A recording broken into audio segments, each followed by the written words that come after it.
tous et bienvenue sur Canal Austral. Bienvenue cette semaine ici même Bassin Labo dans cette émission qui s'appelle Zigzag. Vous connaissez Zigzag, cette émission qui va un petit coup à droite, un petit coup à gauche, mais de temps en temps au milieu, puisque bien entendu on ne peut pas oublier le centre. Et dans ces émissions politiques, ici même à Bassin Labo cet après-midi, on a le plaisir d'avoir avec nous Monsieur André Rouget.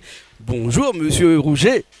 Bonjour monsieur, bonjour les Réunionnaises, bonjour les Réunionnais. Ça nous fait plaisir de vous avoir ici. Vous êtes député européen de passage ici à La Réunion avec pas mal de, on va dire, des choses à nous dire, des messages à faire passer ici à La Réunion. On va aller un petit peu tout de suite, si vous voulez bien, dans le vif du sujet. On va parler un petit peu des RUP, de ce qu'on appelle des régions ultra-périphériques sur lesquelles vous avez un rapport parlementaire et donc vous voulez un petit peu nous en parler là.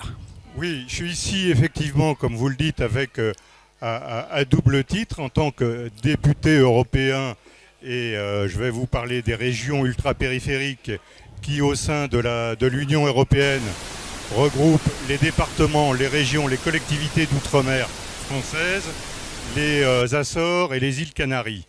Et puis ma deuxième casquette, c'est que je suis le porte-parole de Marine Le Pen pour l'outre-mer. Alors commençons par le rapport. Bien sûr. C'est un rapport qui a été présenté la semaine dernière en commission européenne, développement régional, oui, qui est d'ailleurs présidé par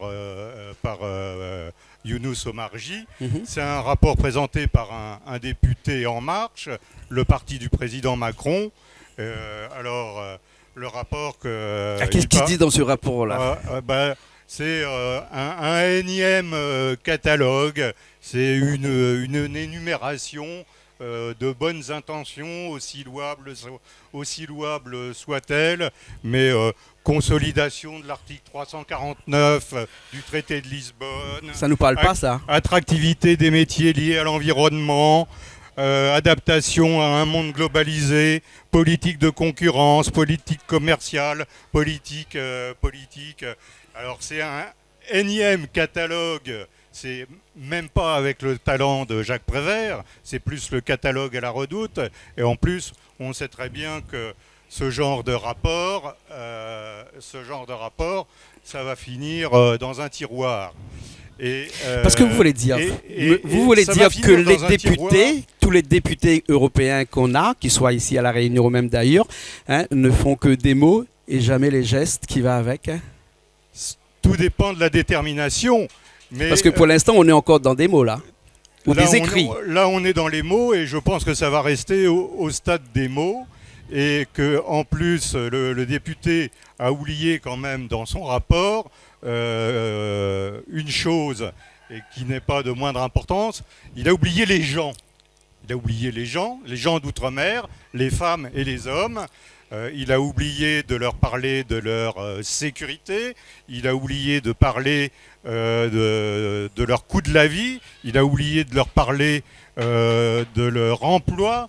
Et c'est vrai que moi, j'ai tendance, alors cette fois en tant que porte-parole de Marine Le Pen, j'ai tendance à penser qu'un bon gouvernement digne de ce nom, pas forcément le gouvernement de M. Macron, parce que qu'est-ce que c'est que ce Macron-là? Il n'a pas rien fait pour l'outre-mer quand même. Il faudrait un bon gouvernement qui voit large et qui voit loin, et qui a une vision à court et moyen et long terme. À court terme, il y a déjà une chose urgente à faire. Il faut rétablir l'ordre à Mayotte. Nos compatriotes de Mayotte sont soumis à un chaos migratoire qui fait qu'ils sont obligés de venir se réfugier ici, chez vous, à La Réunion, et ensuite en métropole. Et après, où ça ils vont aller? Mais vous ne croyez pas que c'est une décision politique qui a fait ça, qui a créé ce chaos mahorais que l'on voit aujourd'hui là?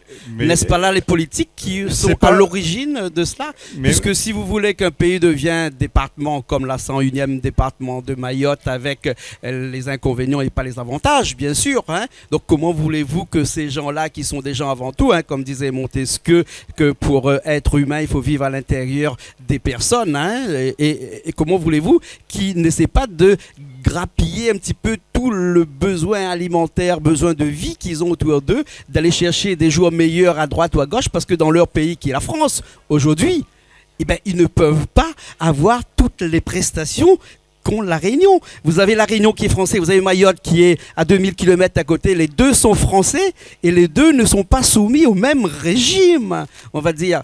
Il n'y a pas de RSA à Mayotte, par exemple, pour ne citer que ça. Comment voulez-vous que ces gens-là ne viennent pas ici? Donc il faut vraiment des politiques qui ont un petit peu, on va pas parler, on va pas être grossier, mais qui ont un petit peu une façon de dire les choses franchement et qui disent qu'il faut arrêter avec ça. Soit Mayotte n'est plus français, ou soit ils deviennent français, mais français à part entière. Alors, je vais vous répondre à votre question sur la départementalisation. Mais avant, je voudrais parler de l'urgence, parce qu'il y a urgence à Mayotte. Alors, vous me parliez de décision politique. Le problème de Mayotte, c'est qu'il y a une indécision politique. C'est-à-dire que le gouvernement de M. Macron est incapable de faire respecter l'ordre. Le gouvernement de M. Macron est incapable de faire respecter la France. Il n'est pas capable de dire au président des Comores, M. Azali, maintenant, ça suffit, vous parlez à la France et on ne parle pas comme ça à la France. Et on convoque l'ambassadeur de France qui est à Moroni, on le convoque à Paris, on lui dit quelle est la façon de penser de la France, et on convoque l'ambassadeur des Comores qui est à Paris, on le convoque au ministère des Affaires étrangères, et on lui dit les Comores ne doivent pas se comporter comme ça vis-à-vis de la France. Si Marine Le Pen arrive au pouvoir, Marine Le Pen aura le courage d'aller à Mayotte et de dire tout ça aux Mahorais. Et au président mahorais aussi.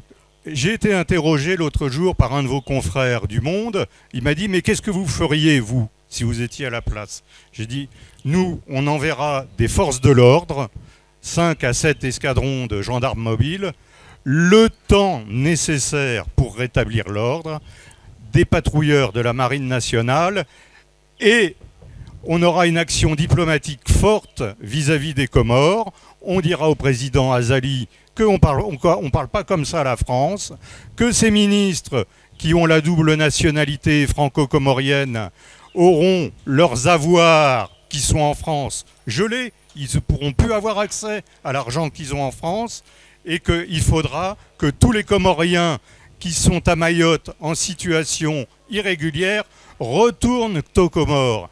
Et ainsi, les Mahorais pourront vivre sereinement chez eux.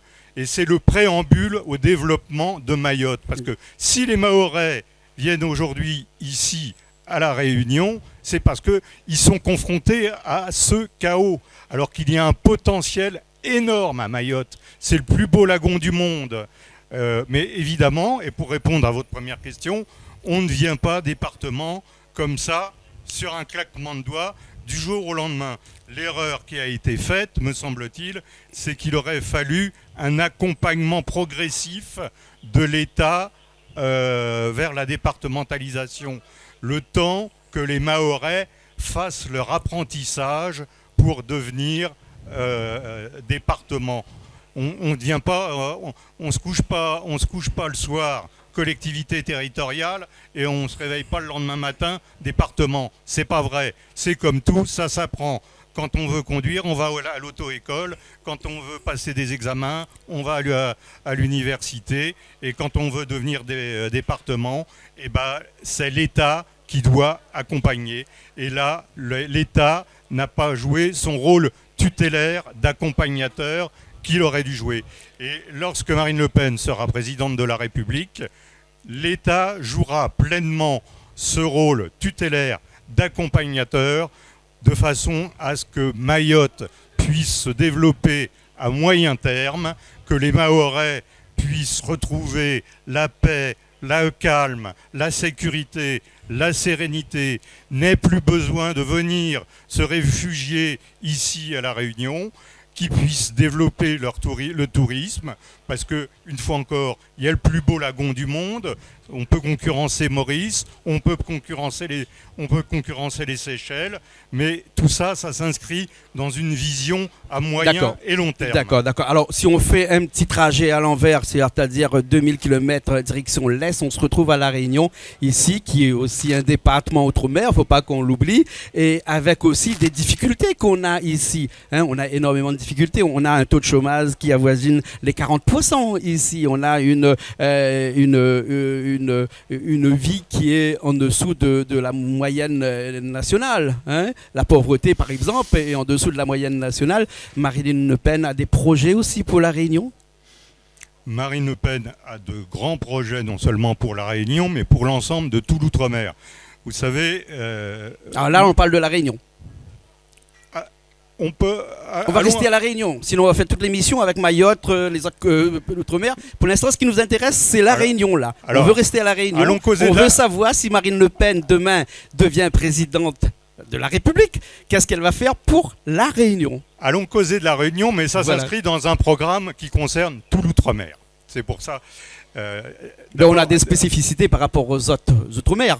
Par exemple, on dit qu'on parle créole ici, on parle créole aussi aux Antilles, on ne parle pas le même créole et on n'a pas les mêmes droits aussi que les Antilles, par exemple. Mais non, on n'est pas là pour aller parler de ça, on est là pour parler du programme de Marine Le Pen à La Réunion. Allons causer de La Réunion. Il faut que vous sachiez que je connais bien La Réunion parce que j'ai commencé ici en culotte courte, je travaillais avec Michel Debré. Et au cause créole aussi. Et Micose un peu créole. et ensuite j'ai travaillé avec Chirac.